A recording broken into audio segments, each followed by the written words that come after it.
I hadn't heard much about the Flatwoods monster case as I was growing up in ufology. I first got interested in 1958, and I'd heard about it and read about it in some of the encyclopedias and so forth. But it was only when Frank Feschino called me to appear at their 50th anniversary celebration in Flatwoods that I looked a lot more closely to see what do I want to get involved with here. I mean, is this real? Is it not real? Is it just a story? I was very impressed with what I found. So I agreed to go down there. And I was astonished in talking with Frank, and he was sending me material, and we spent time together at the 50th anniversary to see the enormous amount of information he had collected. And when talking to the witnesses, I mean, I believe you have to go to the site if you're going to learn something useful about a case. It's very helpful.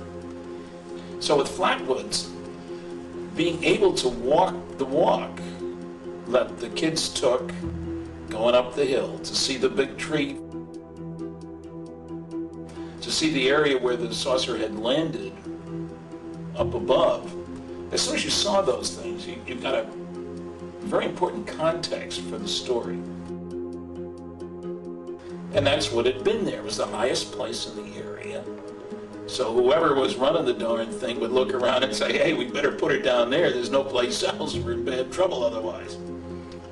So that made sense. That place made absolute sense. And then when you go up the hill to go past the tree, what's left of it, the family, the people had gone up past and the monster came out from, then you could again understand they're going up there to see what's up there. They have no expectation at all of running into something over here, especially some monster, some different thing, some totally unexpected thing.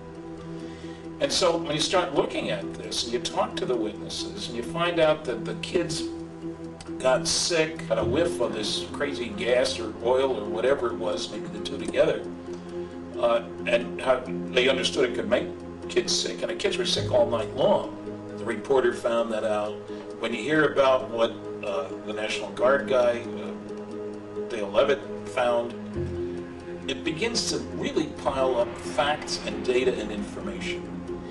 And then when I read the Air Force explanation, gee, no surprise there, it was just a meteor. Well, meteors have certain properties. They move very rapidly. When they hit the ground, there's a big noise and usually a big hole in the ground, and there are remnants of the meteor. None of these hold true. Meteors don't circle around the city and come down and land. You could say, well, it just went down the other side, but that wasn't what the people perceived. And when you hear the explanation, not only was it a meteor up there, although there's not the slightest bit of evidence that there was, and if you look at the meteor compilations for that year, no Flatwoods meteor. And when you hear about the monster and then the stupid explanation that it was an owl, I mean, a big owl, real big owl, and that the kids getting sick was because they were frightened. None of that makes any sense. Look at that. Here's the monster owl. Here's the monster. We know how high the branch was up here. When the skeptics put out drawings, of course, they got the branch down here.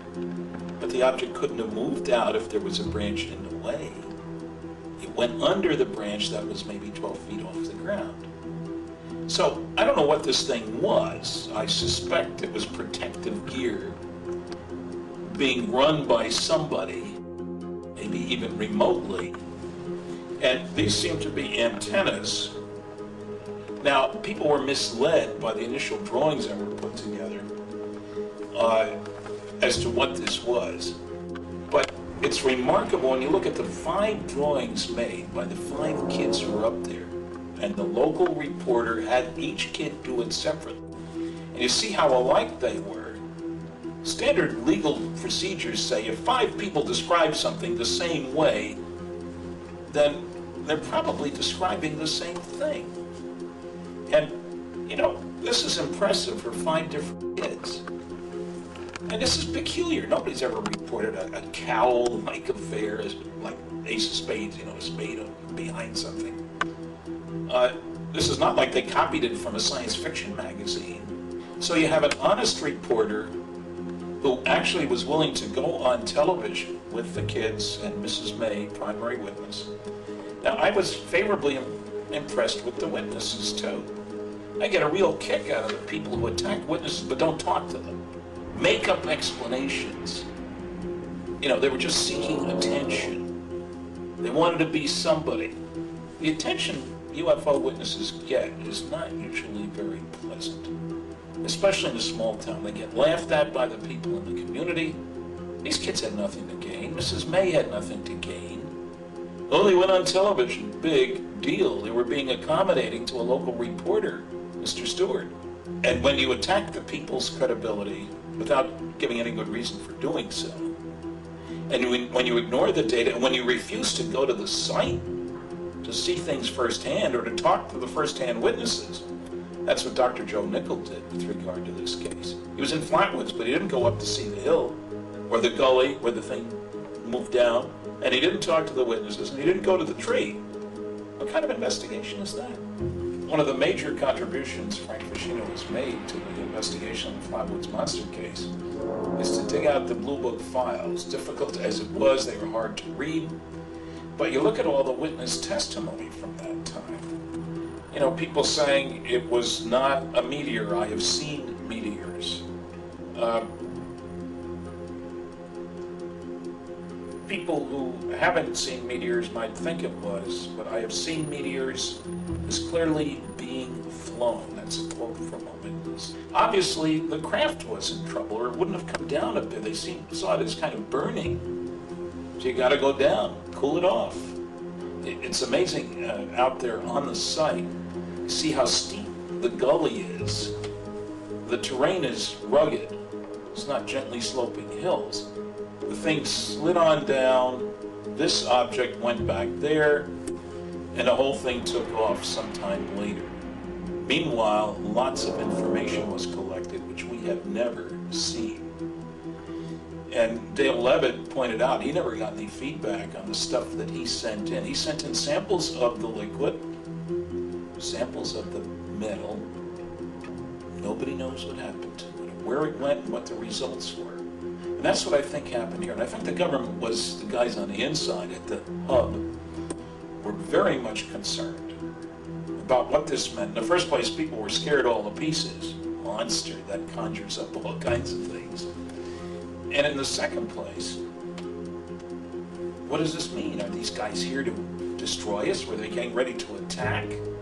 You know, the imagination plays tricks, and if you talk about a 12-foot-high monster, that is scary.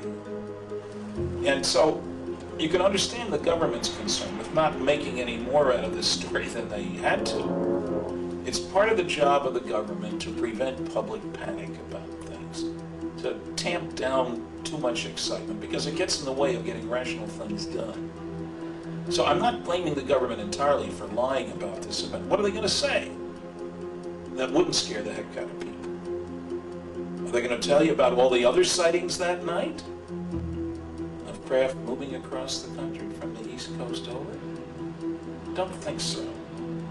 But Frank Feschino has collected the stories from the newspapers all over the East, and it is clear there were lots and lots of sightings of truly unidentified flying objects that were not meteors. So Flatwoods is a good, solid case. Frank Feschino has collected more data on that case than has been collected in any other case that I'm aware of, and I've been on Roswell for 25 years. Frank has found the gold.